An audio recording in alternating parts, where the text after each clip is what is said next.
May I start? You may. Well, welcome everybody to today's colloquium, the last one of this fall semester. Okay. So, Nina Jablonski, who is professor of anthropology at Penn State, and also a dear colleague and friend of Beatriz Marcheco-Teruel, could not be here today to deliver an introduction. However, she has sent it along for us. And she says, Beatriz is an exceptional physician, an exceptional scientist, and an exceptional person. Upon receiving her medical degree at Santiago de Cuba Medical University of Cuba in 1994, she developed an interest in clinical genetics, leading to an appointment as a specialist at Havana Medical University in 1998. A person of remarkable intellectual talent and motivation, she went on to receive her PhD from the Faculty of Health Sciences at Aarhus University in Denmark in 2005. She has been well recognized for her medical and scientific acumen. Appointed as full professor at the Medical University of Havana in 1999, she quickly ascended and was appointed as director and then senior research scientist at the National Center of Medical Genetics in Havana. She has served as president of the Cuban Society of Human Genetics, the head of the National Advisory Group for Clinical Genetics of the Ministry of Public Health, and as a full member of the Cuban Academy of Sciences. As impressive as Beatriz's credentials and honors are, they fall short of describing the universe of her accomplishments and the beauty of her nature. She has been committed to documenting the genetic diversity of the people of Cuba. This gargantuan task has carried with it the goal of establishing a knowledge base for preventive medicine and public health. In a country that has suffered the depredations of trade embargoes and sanctions for so many years and suffered the shortage of most everything needed for the conduct of modern science and medicine, this work has been a challenge indeed. In response, Beatriz has assembled a team of remarkably committed scientists, doctors, and health workers, and has also partnered globally with scientists. As many people in Cuba do, Beatriz speaks of the common good, but she doesn't just speak about it, she actively works towards it. The marshaling of human capital for the betterment of humanity, this is what Beatriz is all about. Beatriz will speak to you today about the human genetic geography of Cuba. However, it's also a quintessentially human story of migration, displacement, adaptation, and hope. Please do welcome Beatriz Marcheco-Teruel.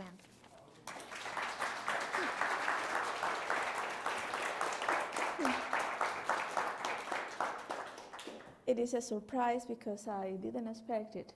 Nina writing that. I have invited her to come, but she couldn't come. So this is a surprise from Chris as well. So thank you very much for coming today. Today is a special day for the Cubans. And my first words will be for them, because in Cuba, even people that do not practice religion are celebrating the Chango Day today. And many Cubans are wearing red clothes or red accessories, and as well as white. And since 12 o'clock at night, they have lighted a candle, and they are asking some desires, some wishes, probably for better conditions in the family, better future, and so on. So my first words are for the Cubans, because our work is dedicated mostly to the Cubans. My second words will be for the person who has inspired this work, and this person is Professor Gates. I have met him almost 10 years ago when a Cuban historian, professor of history of Havana University, came to me to write some words for the introduction of one remarkable book, was In Search of Our Roots and the History of 19 Extraordinary African Americans. She asked me to write these words for the Cuban edition of that book. In that way, I entered in Skip's world, and I realized that the pedagogic model of this professor was unique for me. And I understand that in the way that he was combining DNA, genealogy, family histories, and the history of his country, mainly for the African American people. So I became in love also with the history of the United States just because him. And I started dreaming to do the same one day with the Cuban history and also with our people. So I may be honest and say that what I'm going to do today and I will present today is inspired by yourself. And, yeah, you deserve that. And, I want 10%. and the third person I should mention is Marielle, because if Skip inspired this work, I may say that she has made it possible. Because I'm a medical doctor, a DNA researcher, and this way cannot be taken without someone that guide you by history, and also by someone who has extraordinary abilities, skills for searching data. She has the entire picture of a Cuban history, so she can go straight what you are looking for or you are wanting to know. And even when she's a person that has had to to face many challenges in her life, she has remained one of the most generous persons and sensible person that I have ever known. So I'm proud of meeting her and getting her help. So let's start.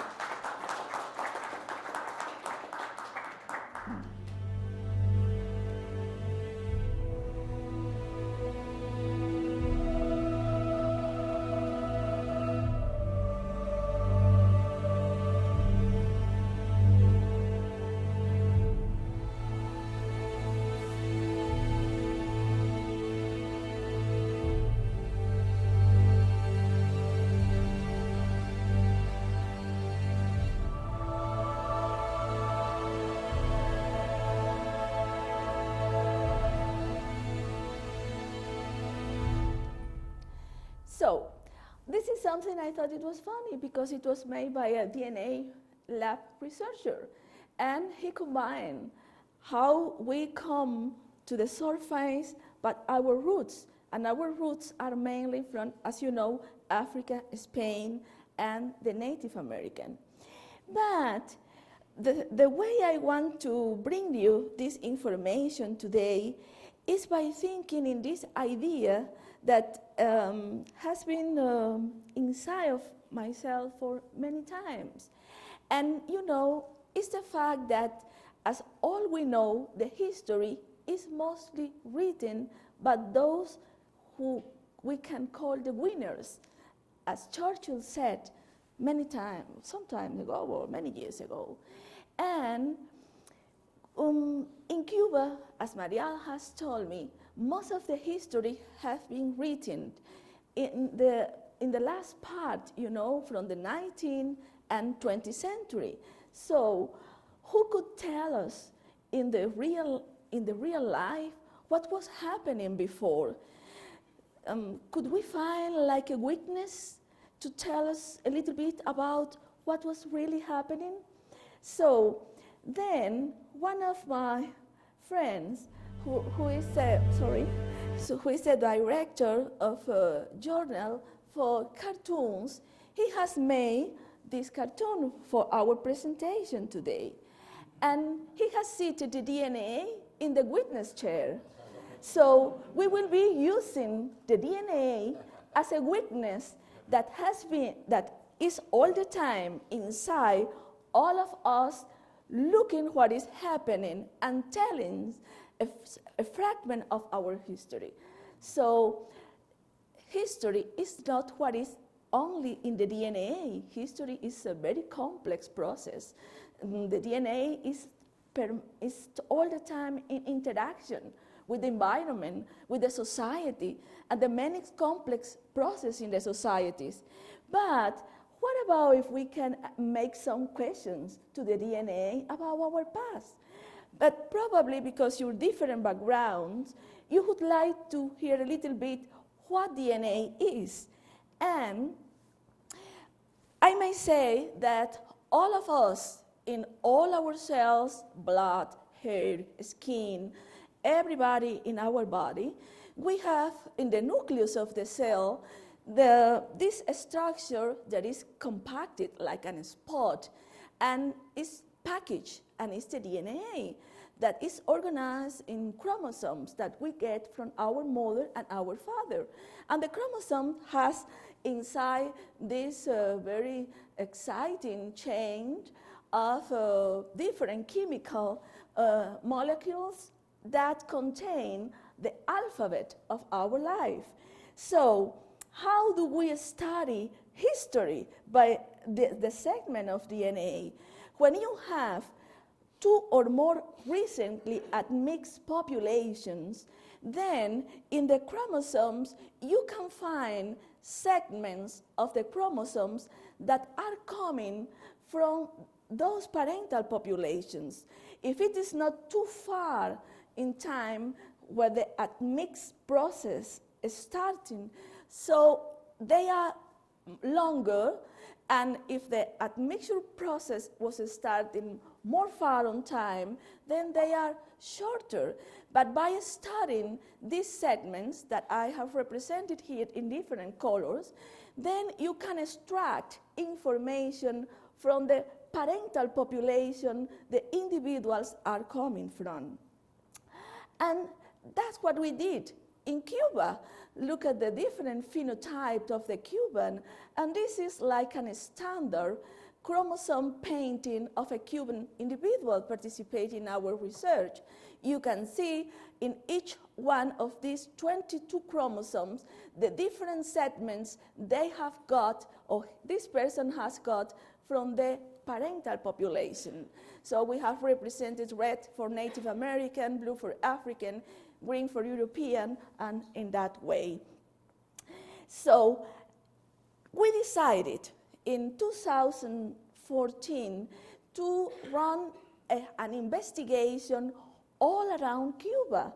And we suggest to the Cuban government that it could be very helpful in terms of studying the prevalence and the picture of Cuban health situation. In that way, the Cuban government decided to help us with that research. And they asked it to the National Office for Statistics and Information that is in charge of running the Cuban census to design a sample from all around the country. So we played at different levels. Cuba is organized in provinces. In each province there is different municipalities. Inside the municipalities they have what they call district, and inside the district there are the house, and inside the house there are people. So we went by different steps by all these levels to try to get a sample where many people could have the same chance to be included, which is a random sample. So we visited in 6 months, we went to the house everywhere in the country, and we knocked the door and we asked them to participate in our research. And at that time, we didn't have the technology to take saliva, so we were asking their blood So it is not easy that you are having someone in front of you say, I'm a researcher, I want to know the admixture of the Cuban population. Would you like to give me a blood sample? But we got 95% of collaboration all around the country of our people that were willing to participate in the research.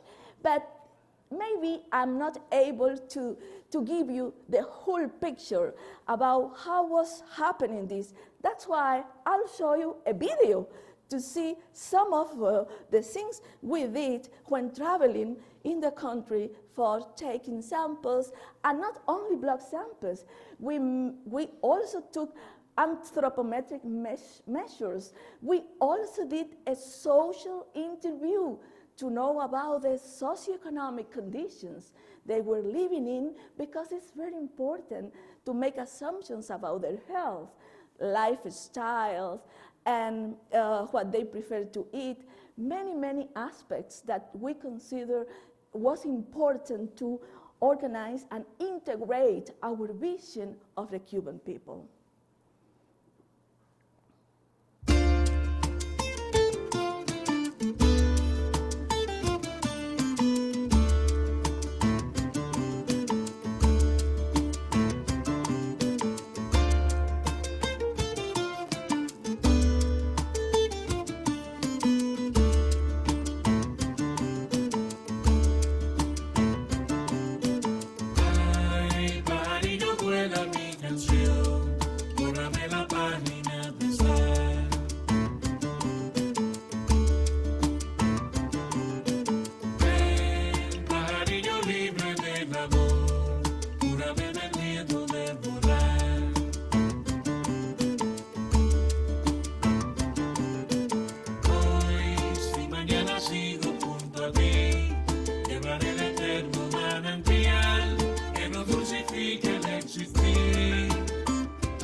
I should add that it was a process where we were taking information and samples from the people, but we were also getting a lot of information, a lot of experience about life in Cuba, about traditions in different parts of the country. So it was an interactive process also for researchers learning a lot of things of our own people.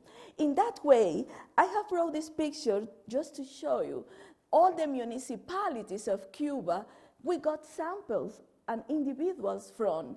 And this is the density of population in our study. It means how many individuals we took for every of these municipalities.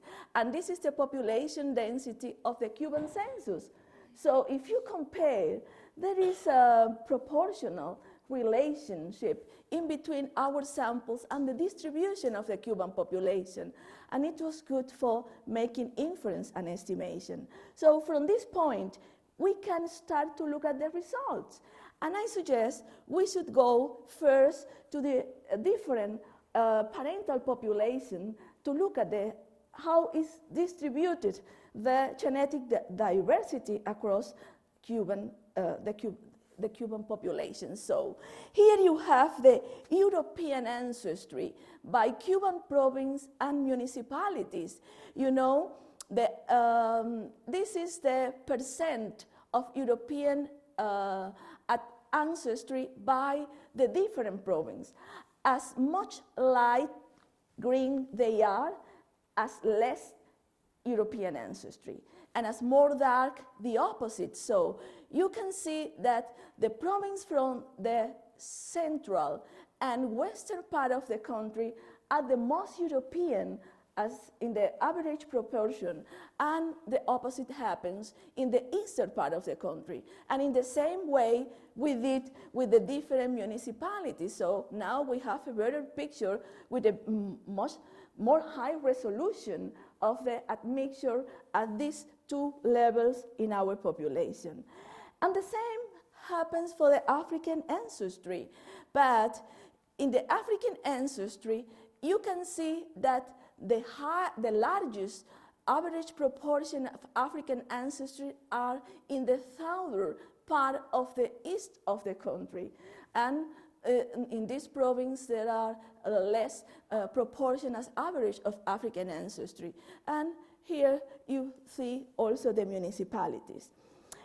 And one thing that was surprising was to find our Native American ancestry information in the Cuban genome, because we assume very early in life in the school that all of them disappear.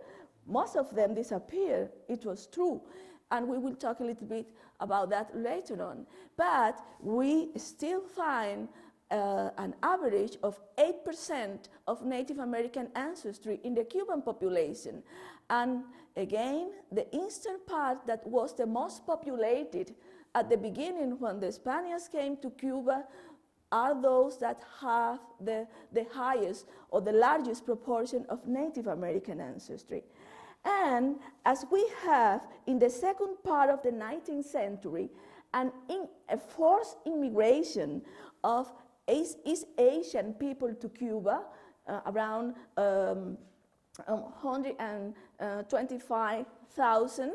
So we look as well on the East Asian ancestry, and we found more or less amount of East Asian ancestry, and some of the province of the central part still have some around 3% of East Asian ancestry in Cuba. So the overall proportion of these four sources of population or ancestral or parental populations is this one. As average, Cuban are 70% European, 20% African, 8% Native American, and 1.3% East Asian. You mean that is the admixture of the average Cuban person? Yes. Overall. Yes. Thank you. So, and these were our results. We show the results to the scientific community, to the historians, and they received them very, very happy, and they accepted these results very much. But you always wanted to know if you are doing right, if it is as it should be, and we haven't had any other source of to compare these results. Again, skip. Then skip. This time when I came here, he put me in contact with a very famous genetic company, which is 23andMe. And as you know, in United States, there are around 2 million of Cuba living in. And I asked with, the support of Skip to the research team of 23andMe if they could share some of the data, anonymously of course, that they have got from the Cuban participants on their research. And I'm really very grateful to them because they helped me fast and a lot. And now we will see, and since here and forward, you will see some of the results on the Cuban participants on 23andMe research program. We are on a stream, and they are also looking this presentation. So let's see what they got. So first, the distribution of the average proportion they have summarized in 3 ancestral population, the Europeans, Africans, and Native Americans, and East Asians. They combined these two populations in the information. But notice that they are giving information from 9,156 Cuban, which is 9 times our sample. But a little difference. In our sample, all the grandparents were born in Cuba. And in these samples, they choose an individual who have indicated to have 1 to 4 grandparents born in a specific province in Cuba. And they explaining that they did several estimations, and including the sample with these characteristics were not too different than including only individuals with the 4 grandparents born in Cuba. And of course, in different magnitude, we have more or less the same pictures. As you can see, the central and western part of the participants is more European than the eastern part, which is lighter. And the same with the African. In the eastern part, they have the largest, the highest average proportion of African ancestry. And in the Native American and East Asian, if you remind the previous slide, is also similar. They get the largest amount of Native American proportion in this area, and East Asian also in this area of the central part. So it was good for us to have this source of complementing and looking at the data. But at this point, I thought that maybe you would be interested in looking in some data that was very interesting for us. And it is, how could we correlate a skin color and genomic ancestry? So in Cuba, we use only 3 options to classify or to identify the skin color: black, mestizos, and white. So we were thinking, should we correlate absolutely the African ancestry with the black color and the European ancestry with the white color? So the next slide will tell you the average proportion of African ancestry in self-identified color by the different peoples. Those who say to be black have as average 65% of African ancestry, mestizos 25%, and whites 6% of African ancestry. For Native American ancestry, blacks have an average 5.5, mestizos almost 11, and whites almost 8. And for the European ancestry, blacks have an average 29%, mestizos almost 64%, and whites 29%. Something is not right here, so it is mixed. It is, it's changed.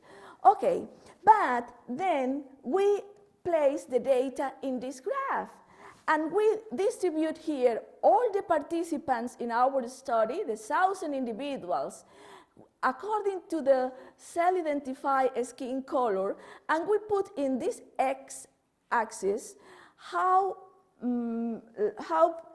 was his percentage of African ancestry. So then you can see that an individual with 40% of African ancestry in Cuba can self-identify himself as black, but could be a mestizo that has identified himself as mestizo and has also a 40% of African ancestry, and even a white person that could be the same amount of African ancestry. So it tells us that the relation is not directly proportional. And in a country like Cuba, in the position, the geographic position like we have in Cuba, you can easily prove that skin color is an adaptive trait along the human evolution. And it's the way that you, of course, you have a genetic predisposition to synthesize melanin.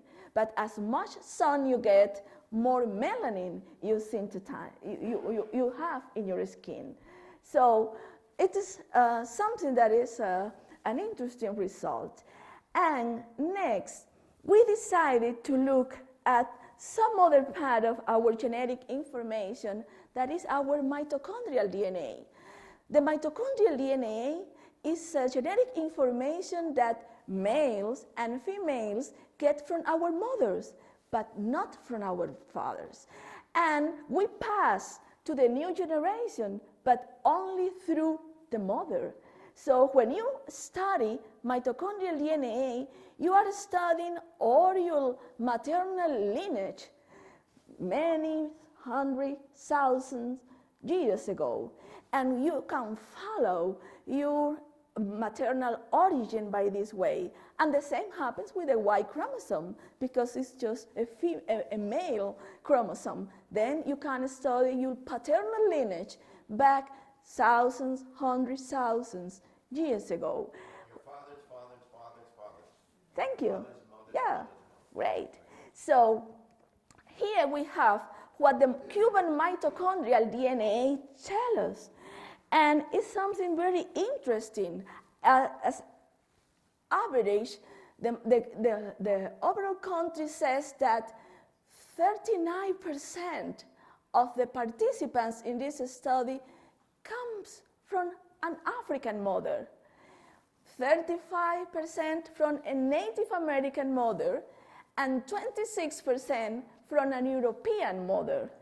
So, and again, you have how it varies in between the province of the island. So, in the eastern part, again, in this province, for example, Las Tunas, almost 60% of the mothers were Native American. And in Santiago de Cuba, 57% were African mothers. So, and again, in the western of the country, in Artemisa, for example, we have 53%, almost the double compared to the country, of European mothers in the maternal lineage. And we did the same with the Y chromosome. And in the Y chromosome, you can also see what the history tells us. A large predominating of European males. The 81% of fathers were Europeans, and 17.7% were African. And we found, for the first time in the Caribbean area, two individuals, one in Camagüey and the other one in Santiago de Cuba, that came from a Native American male. So it was not reported before and has not been reported later, as far as we know. So this is the picture. The European males mating with African and Native American, and in less amount with European females that came with some of them. Another detail that I would like to tell you is that when you think in terms of how big the human family is, you may realize that each of us has 2 parents, 4 grandparents, 8 grand-grandparents, 16 in the 4th generation, but they are 32 in the next one and 64 in the next one. And in the 10th generation, each of us has 1,024 grandparents. When you think about that in a small island, then you realize that many of us should have a common ancestor 7, 6, whatever generations ago, because we come from a more reduced population, and even in the last years we have more people going outside that come inside the country. So one thing we look at is how inbred, even when we don't know about that, are the Cubans. And we realize that many of us are cousins. And this is a little bit tricky figure, but in this graph you have each of the Cuban province, and each line represents the connection in between one individual and the other, how they are inbred. So look at these two provinces. It looks that everybody is cousin there. And this is something very important. It's very important in terms of public health and in terms of health situation, because it will help to increase the prevalence of some specific genetic disorders or even some other complex disorders. So, and this is the same, but in between provinces. How far or close are the individuals in between provinces? And again, if you look at the size of this square and the thickness of these lines, you can see how much in common they share in the genetic information in between provinces. So this is something funny for the Cubans, that, because we say that all of us now are cousins. And at this point, we will be a little bit deeper in our particular ancestry. We were not happy just by knowing how much European we are, how much African we are, or Native American. We wanted to know where inside of Europe we come from, where inside of Africa we come from, and in the same way from the other geographic or parental populations. And in that way, we went to the European ancestry, and we put in great squares are the Cubans, and we put together all these populations taken from international databases for similar studies, and we realized what we also know by history, that we are more similar to the Iberian Peninsula, specifically Spain and also Portugal, Italy, the Basque from France, and well, you also have the other close population like Colombia, because they have similar background than us, but mostly from South European populations. And generously, 23andMe also provide their information on that. And it's a little bit similar. If you look at the distribution they have made by Cuban province in these beautiful maps that Ben has made for us in this presentation, we can see that the most amount of European ancestry is coming from south of Europe. And specifically, if you look at all these red colors, from Spain and Portugal. So again, we are correlating in our information. But then we wanted to know how was the distribution of European mothers, by the mitochondrial DNA along the country. And then we make this calculation. And we again realized that most of the European mothers were concentrated in the central, but mostly in the western part of the island, and the less amount was concentrated in the eastern part of the country. And that's all about our European ancestry. Let's take now the Native American ancestry.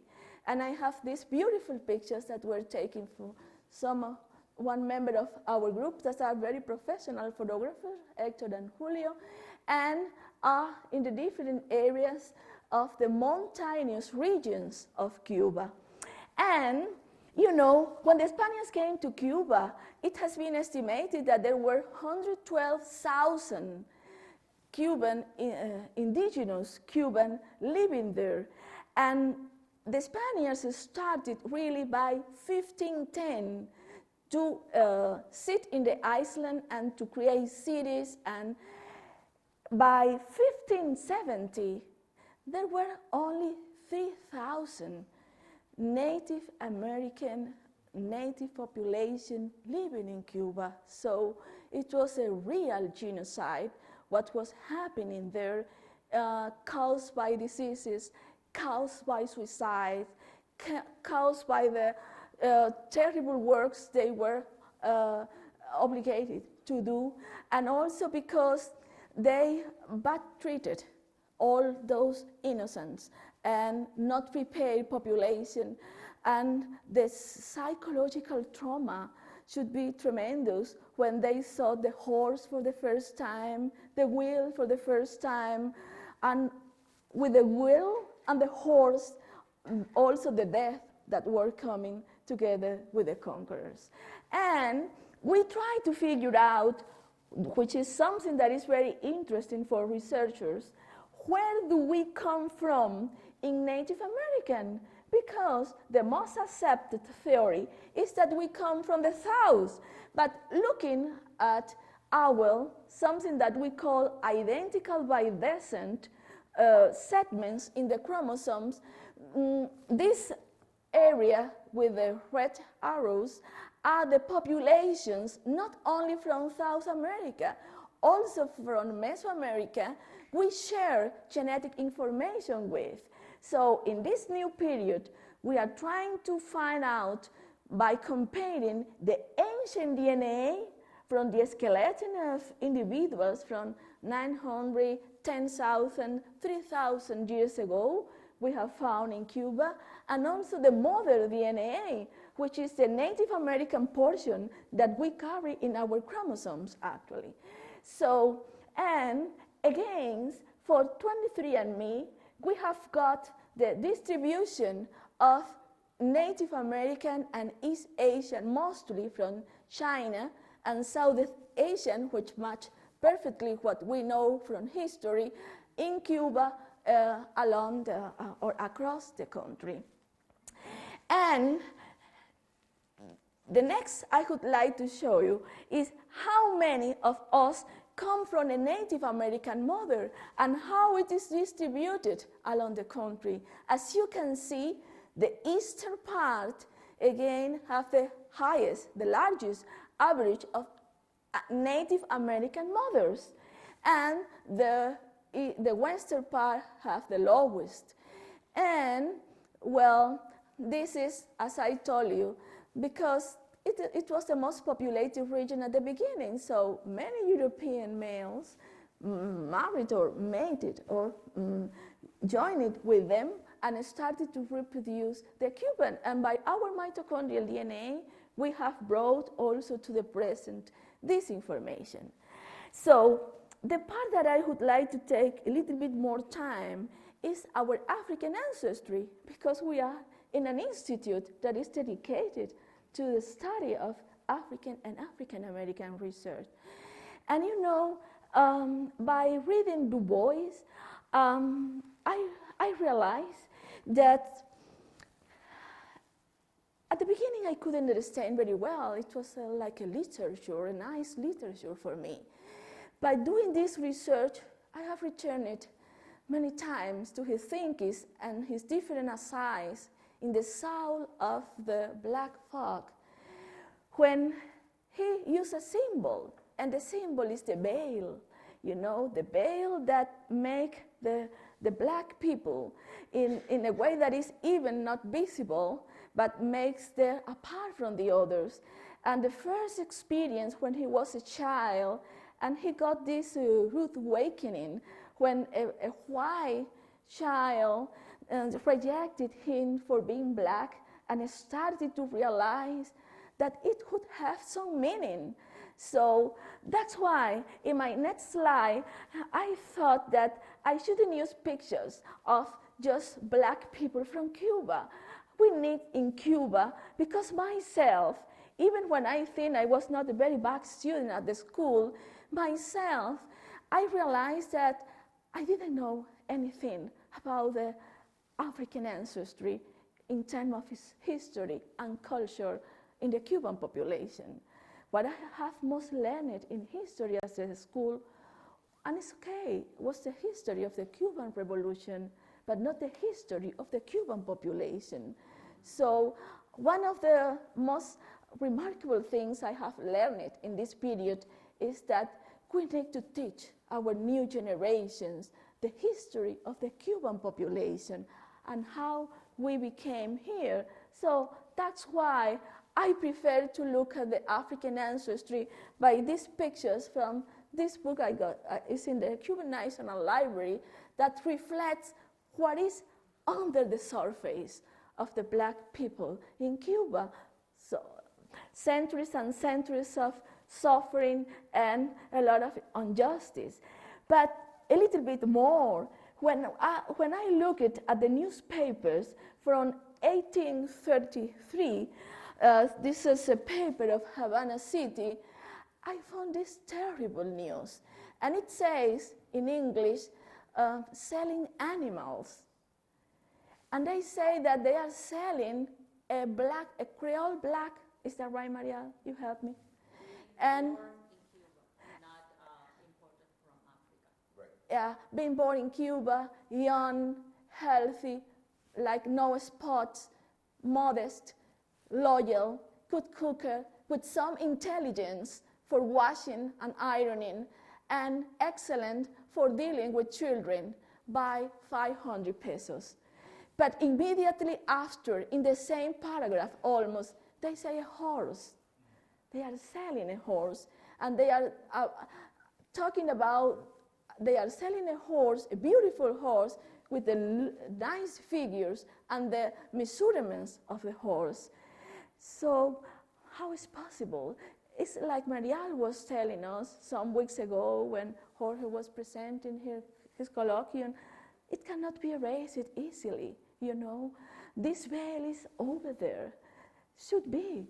So more work is needed, a lot of work, and a lot of work mainly in children and the new generations to change the conscience of the people.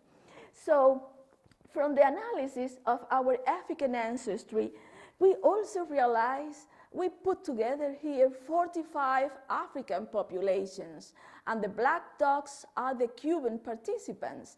And we have highlighted in red color here those populations the Cuban genomic background is more similar to, and it matches very much with history, as you can see, Angola, but the specific ethnic groups, we can go further and to look at that, Cameroon, Ghana, Ivory Coast, Nigeria, Benin, Mali, Gambia.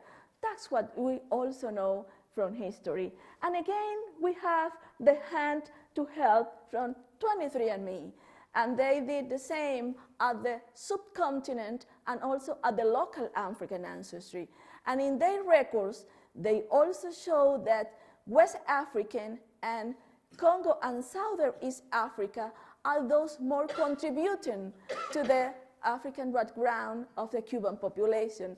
But looking with a bigger resolution, they can also say, or they have said that Senegal, Gambia, Guinea, Nigeria, Angolan, and Congolese, and these other countries are those that most contribute to our history. But again, I got a help from Marial, because Marial was the only one Cuban historian that was telling me, it looks nice, but something is not well here. It doesn't fix very well. How can you explain that if the axis of the sugar plantation was in between the western and the central part, and thousands and hundreds of thousands slaves were brought there, why they have the highest European ancestry and the lowest African ancestry? So we went together to do some more research and to figure out how to find an explanation. And we were analyzing, or I was also analyzing, all of the Cuban census in between 18th and 19th century, and I got also the help from Marial and Jorge regarding the amount of the slaves being imported to Cuba, just to compare how many slaves were arriving, how many slaves were reported in census? Where were the slaves going? Where are them? Where were them? And then I just brought this again to show you the distribution and what Marial was telling me. And we have looked here about the African mothers of the Cuban populations. And it plays a little bit different than the distribution of the proportions, because here you can see then that in some province of the western part, there are a lot of African mothers. If the average of the population is 39%, and in Cienfuegos was an active part of the sugar plantation axis, is 50%, in Mayabeque is 41%, in Pinar del Rio is 39%, so they have much higher in the amount of African females contributing to the next generation. But the same didn't happen with the African males. So we have made some graph for you to see, playing with the census data in the first place. And this is the western region, and it is the amount of male slave and female slave. And this is one explanation, the difference in the ratio in between males and females, which was an average 3 males per females. But in some of the plantations, it went 9 per 1 or 8 per 1. So there was no chance to find a couple and to reproduce. Also, it was not an aim of the owners. It was cheaper to buy a new slave than to reproduce the slave, because also they got the experience from Haitian Revolution, and they don't want to give them better conditions, so they have to be repressed and to avoid something that like was happening in Haiti. But more than the ratio in between male and females, it was the miserable conditions where they were living. We're reading about the cholera morbus epidemic in 1833 in Cuba, and 26% of the slaves from Matanzas and Havana died in 10 days. There were sugar plantation factories that were losing 700 slaves. So this population was also suffering from diseases. They were dying mostly from dysentery, diarrhea, and also for many infectious diseases that they didn't have to cure. They were obligated to work more than 18 hours a day, so there was no chance almost of reproducing or surviving. Even the females, when they became pregnant, they practiced a lot of different kind of procedures to avoid to have baby and to bring baby in that conditions. So the lifespan was 10 years. 10 years. Yes, when they, after arriving to Cuba, was in between 10 and 15 years when living there. You said days, but you meant years. Yeah. So, and in the central region, it was even largest, the difference in between males and females. As this is the free colored, I say free colored, I don't know if it is right, but it's free colored people. But when you look to the eastern part of the country, the figure is different. So they were almost similar, a little bit different here, but most of the time, similar amounts of females and males. So the owners of plantation, many coffee plantations, they have different traditions, different cultures. They were able to create more facilities for them having reproduction. And of course, it was, in terms of amount of population, it was a much more small population compared to the central and western part of Cuba. No in that period, in the colonial period, there were almost sugar plantation.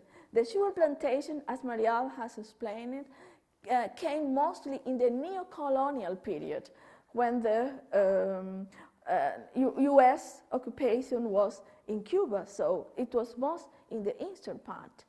And just to see how many black and mestizo people were disappearing at that time, that I should say, because Marial advised me on that it was also due because owners, when the slave trade became to be illegal, they avoid to declare the real amount of slaves just to avoid taxes and also to avoid officially recognizing that they were imported illegally, the slave. So this is an analysis we did, taking the amount of imported slaves from Jorge versus the number of slaves in the Cuban census. So you can see how sometimes they are negative numbers when you compare the next census with the previous census, even when they were bringing more slaves to Cuba. So, and as you could say, well, but what about if the slaves were made free? Maybe. Then they should be there. But then we took the overall black and mestizo population, including slave and free people, and it didn't change too much. You can see also the same. However, in this census, after the abolition of the slavery, even when it was the more poor population, the more disadvantaged population, because there was a war in that period, because there was a reconcentration, and the first concentration camps were organized in Cuba instead of Germany. So they were started to grow. These free people started to grow after the abolition of slavery. And for the last part of this talk, I have reserved something that is mostly for you and for you. And it's a little present. It's a Cuban way of finding your roots. So we took your office, we invited a very well-recognized Cuban male living here, who is the director of the jazz orchestra in Harvard University, and we have made his DNA. His name is Giovanni Terry. And just for you to see, I cannot bring the whole interview today because you will be sleeping in your chairs, but in the first part, I will explain to you what I was telling to him, and because it was a large interview. And in the second part, you will hear what he's telling me after he knew about his DNA results. Are you agree? Right. Okay. Mm-hmm. So,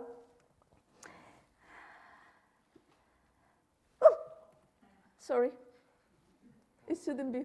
At this special moment, I'd like to have the pleasure to introduce one of the great musicians and legends of Cuba, one of the founders of Orquesta Maravillas de Florida, who happens to be visiting New York and also happens to be my father. So this is Don Pancho Eladio Terry. This is Giovanni, and he was playing in the Lincoln Center in New York, and he invited his father, who was known in Cuba, he's dead actually, like the king of chequere, an special African instrument. So, in this interview, we were explaining, Giovanni, how Marial and I did the research on his family history and how his Terry surnames comes from Venezuela, where a young guy came from Venezuela to Cuba. He's listening, you know, and it is his family tree. And he came and he established in the Cienfuegos region. And there was a slave in this area that is known Cruces, a municipality. And there was a slave of the family that was given, as you know, the Terry surname. And that's why this surname came into the family. This owner plantation was one of the biggest owner plantations in the country, one of the most rich, unless he was the richest one. And he got this sugar plantation that he named it Caracas, as the place where he was born, and was the first that has electricity in Cuba, power in Cuba. And this is a document from the mixed commissioning between England and some other countries, just to show how in 1859 this guy, this owner, was taking illegally a slave to Cuba, and how he created a facility, and he was buying very cheap those that were ill, arriving ill. He was curing them, and then he was selling them by 500. And it is, some of this is written in this famous, one of the most famous books is a biography of a runaway slave, where this slave, the last slave was interviewed, is counting about how the power came into this famous factory, how rich were the people of, with the Terry surname at that time. So I explained him, before giving him his own results, I took him to the general average Cuban results, just for him to compare his own results with the Cuban population results. And in that way, we were telling him that he's 93% African, and that most of the African ancestry comes from Nigeria. And in the second place, from Mali, Ghana, Liberia, and Sierra Leone. And he also has 7% from Europe. And it's a little bit few amount in between few countries, but mostly from Inglaterra, with 2% of his DNA coming from Inglaterra. But next, we explaining him about his maternal and paternal lineage, both of them in Africa. Giovanni's mother comes from a branch of the original Eva, or original Lucy, the Il-0 branch, and how she moved in different years, how this branch was moving until coming to the western part of Africa, and then they moved by the transatlantic slave trade. And curiously, also because we run this in 23andMe, they found that she has a common ancestor with Nelson Mandela. So this is something that we told him, how Lydia, his mother, also shared a common ancestor with Nelson Mandela. And the other thing we told him is that, as I told you, many of us Cubans are inbred. He also shared with all other famous people. I'm studying his DNA to do the same that Skip does. And this is his paternal lineage, I tell you the other in the moment, and how his paternal branch never came out of Africa neither, and how he was in the evolution coming from different branch inside Africa until they came by the slave trade also to Cuba. And now, I may say now, or I will say that later, that this famous program was run by our filmmaker, Rumbi Kataxa, who is a fellow here. So she has all the credits as director of this film. And we are explaining at the last that 6 generations ago, Giovanni has a common ancestor with Mireya Lewis, who is the most famous volleyballist of Cuba. So, and his roots are also based on Haiti. So he became also, as you can see his face, he became very impressed for all the information he was getting in a skip To office. have this information, it gives you a sense of Now we will hear him. pride, of identity. Thank you very much for this journey, historical journey of my roots, which I have no idea that one could go just that far. It is interesting that yes, well, first of all, to find out that I am 93% African, and which is something that I've always felt identified with. And in fact, some of my colleagues in Cuba, when we went to school, they would say that I was a black person, son of black, it's a son of a black family, proud of being black, and I'm proud of being black. And it really corroborates the way I feel, and also the way I look at the musical traditions that my family has helped to preserve in Cuba from both sides, from my mother, both my mother as well as my father's side.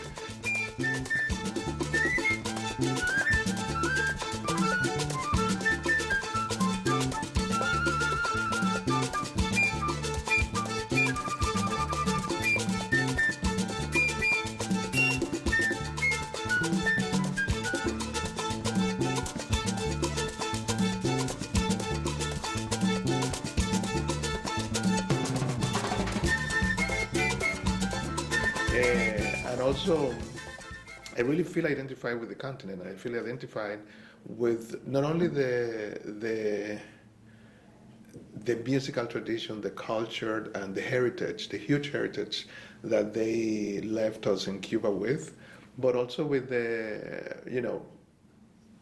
continent and the embracing the race and embracing everything that comes from Africa. I had an idea that from my father's side, given the family history that we still preserved, that there were connections to Nigeria, but I didn't know to what extent. And with my mother, I had some ideas that were connected to Benin, given that the family emigrated from Haiti. But I would never guess that, both of them, they go back to the first woman and the first man thousands of years ago.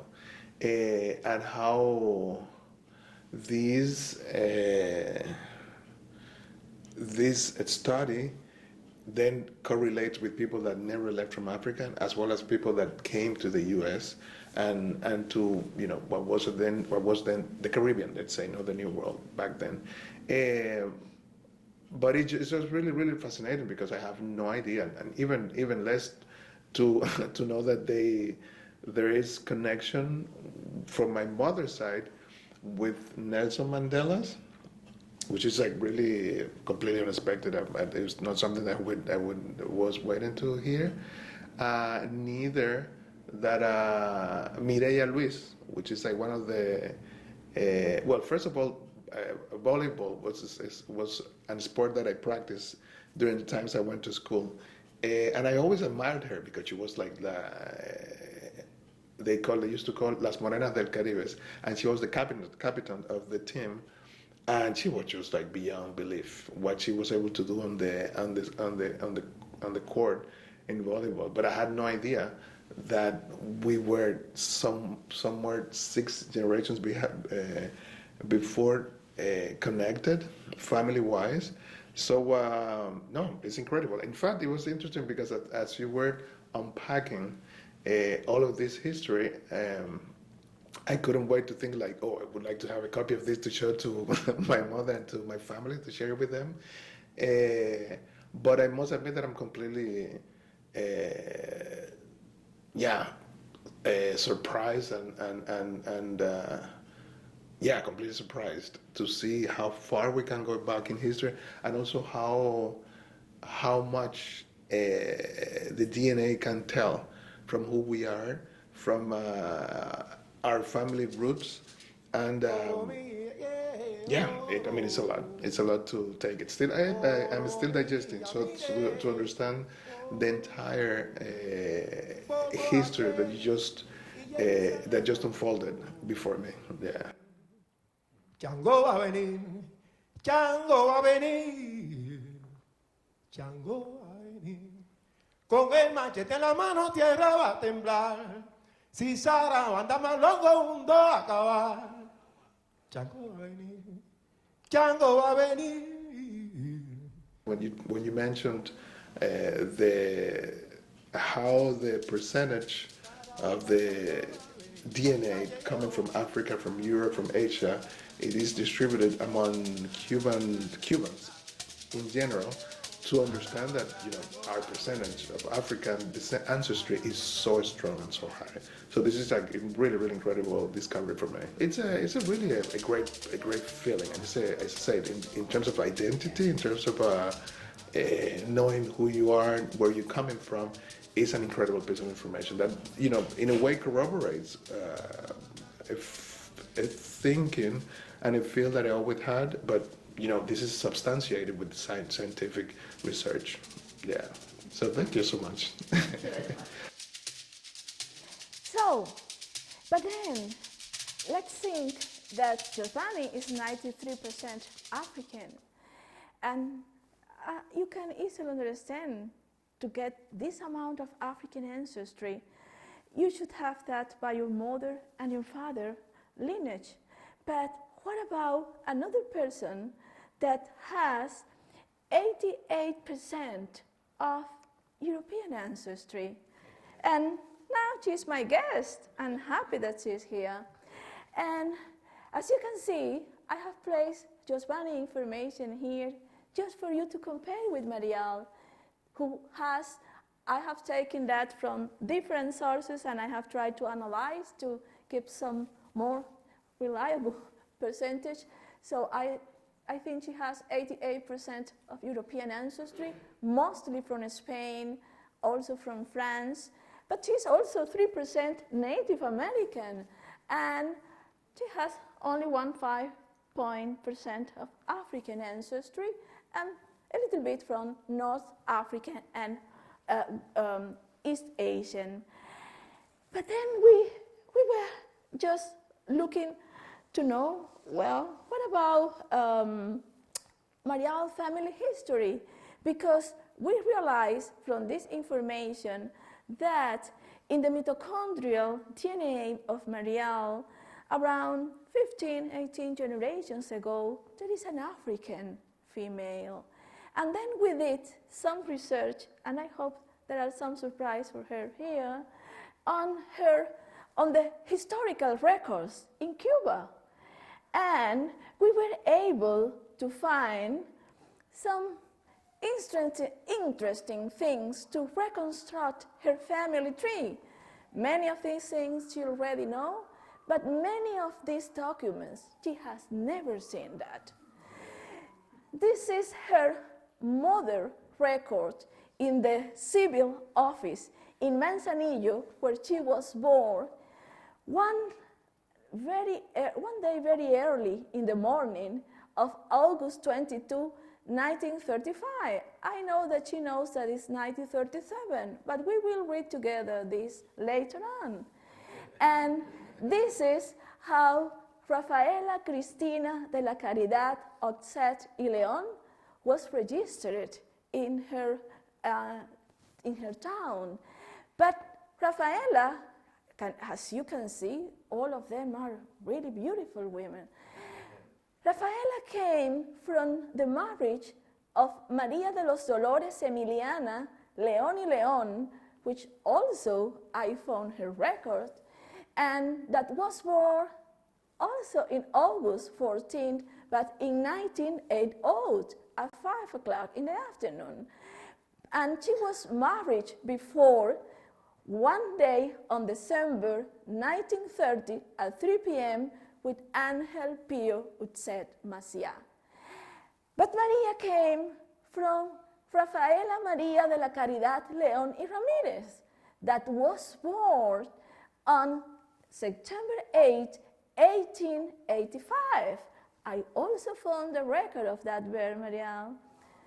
And she was married. Here is the record of this marriage, and she will love it to read it, because as they are, both of them are coming from two brothers, they are first cousins. And there is a long writing by saying how the bishop and the people from the church advised them that it was not a good idea to do that. And they wrote everything in the record, but they still decided. It is something that is decided, and we will marry. And so we have tried to trace, and we are trying. We have not finished. We don't give up so easily. So to reconstruct all around her maternal lineage. Now, today, in the morning, we are a little bit farther on this. Now we know their parents as well. And we are trying to find this African woman that is behind the maternal lineage of Marielle, that because Marielle comes from, Marielle, this is the record of your fourth-generation grandmother in the church of Manzanillo in the book of Baptist, and it shows like she was born September 8, 1885. So to figure out how Marielle comes from these maternal lines that also apparently never left Africa. And she has the haplogroup, the maternal lineage, more common on women, on females that were brought in the transatlantic slave trade. So how is it possible that someone with 88% of European ancestry and someone who is 93% of African ancestry shared a maternal lineage of a woman that came from Africa many generations ago? So, and that's almost all I have to tell you. Summary and conclusions, I prefer you do that with your questions or comments. And I would like to say that it has been a huge learning for me as a human being and as a professional also, and that one of the most important things I haven't explained today is that behind this there is also a responsibility from my side. By studying the origin of the Cuban population, we also are learning about diseases and the future of the health situation of Cuba. So we could explain how we are more susceptible, why we don't respond to certain drugs, and many of these we know now is related to the ethnical background of the population. So as a medical doctor, this is also a very important information and a study for me. But the biggest learning is as a Cuban person.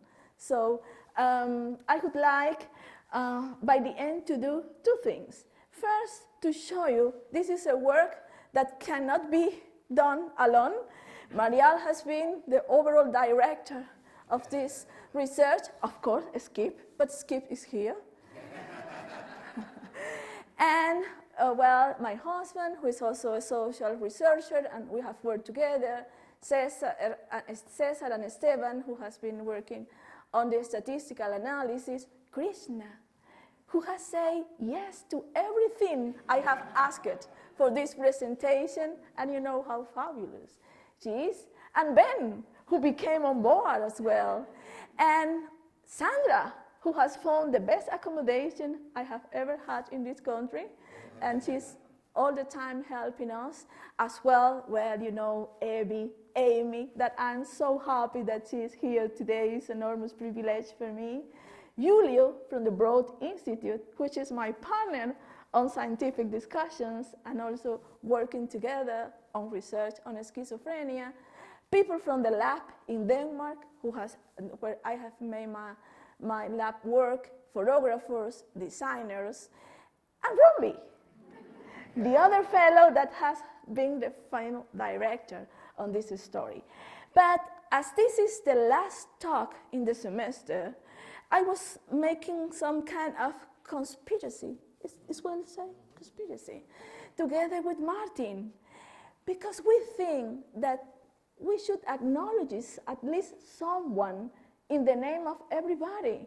Because the best thing, of course, I have found an incredible and extraordinary world of ethnology here in the University of Harvard, but the best thing we find here is the people from the Hutchins centers. No other place we visited we find so sensible, all the time helping people, kind people, and I would like to ask Sandra and Martin to, come on, to give Krishna. Come on, Krishna. To give Krishna.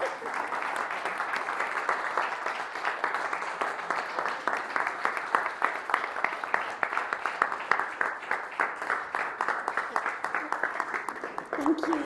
These flowers. And we got the help from Ben, his loved partner, to pick the most favorite flowers for her. And at the end, a special gift for someone that has been my sister all the time. And who doesn't expect that? So I have a present for her. And I would like you to open that here.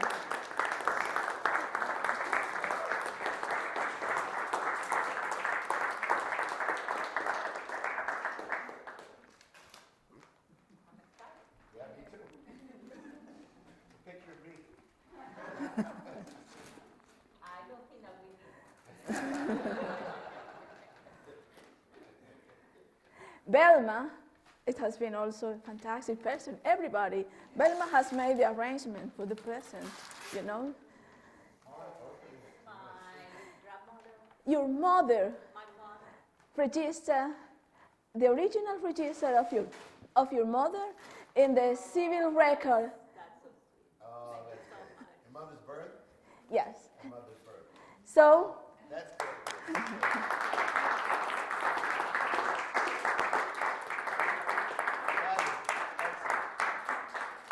Oh, that's superb. It was just perfect. Wait a minute, let me turn this thing on. Wasn't that great? Give it up for Beatriz Marcheco. That was fabulous. We're going to take 10 extra minutes because we're out of time. Is that all right, Krishna? For some questions. Could you go back? First of all, it is so wonderful.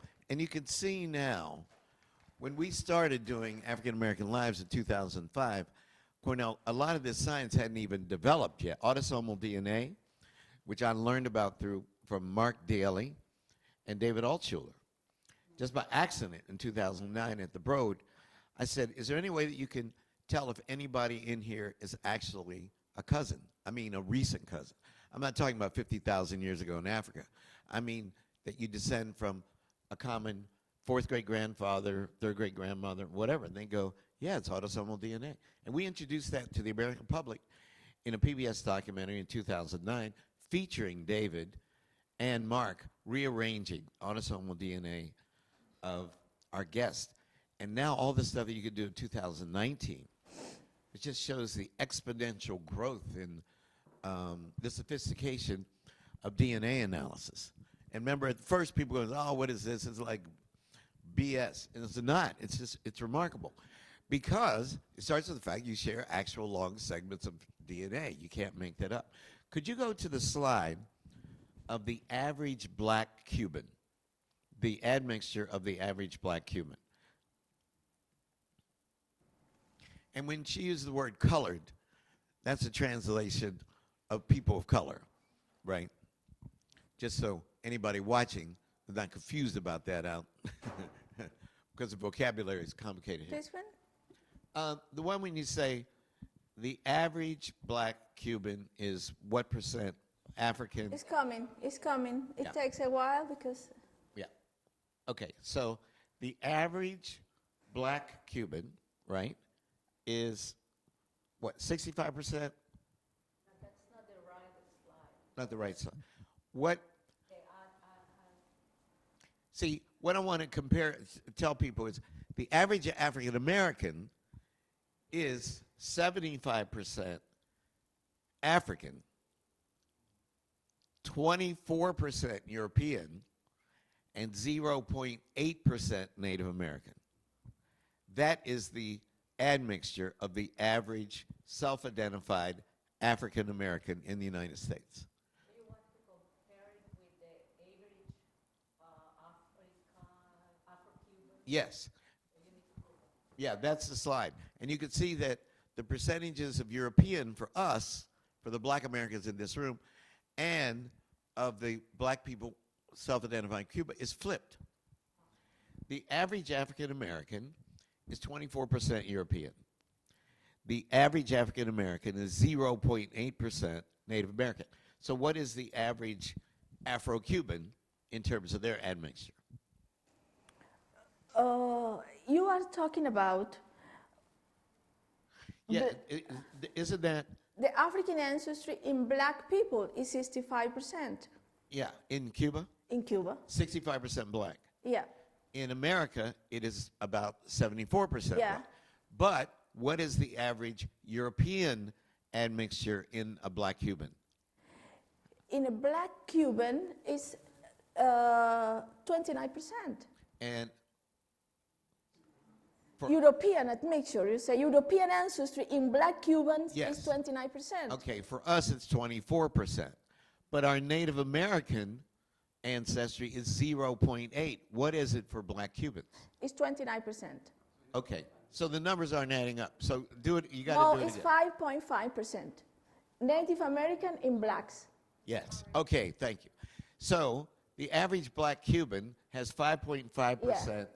African, a black Cuban as average has 65% African, 5.5% Native American, and 29% European.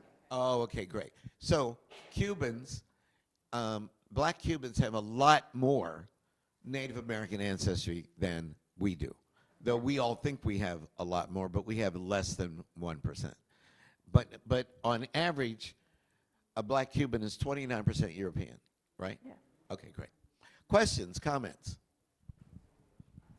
Yes, ma'am. First, I want to say thank you. I'm surprised and moved, and we will talk about that later. Thank you so much. But my question is about, the African ancestry. Can you show the other slide, the admixture of the Cuban, the average Cuban? Overall Cuban. Yeah. How a country that got almost 1 million Africans arriving late, most of them, I would say 80–90% of them in the 19th century, can end being 70% from European ancestry. What happened with this 1 million of people coming from Africa that keep vanishing, not just from the censuses, from our DNA? And also, my second question, we are pretty much European, the average Cuban, but when it comes to mitochondrial DNA, we descend mostly or from a Native American woman or, in my case, from an African woman. I was thinking that, it takes a lot of probably sexual abuse to end like that, to change the whole DNA admixture for the whole country. It means that black males couldn't reproduce either because they didn't have partners or they were dying and dying and dying. So our European fathers replaced them. That's true. And, I believe that we should have these conversations Yeah. in our And, country uh, where. And I'm so happy that Julio is here because Julio is an outstanding mathematician, a statistician, and person.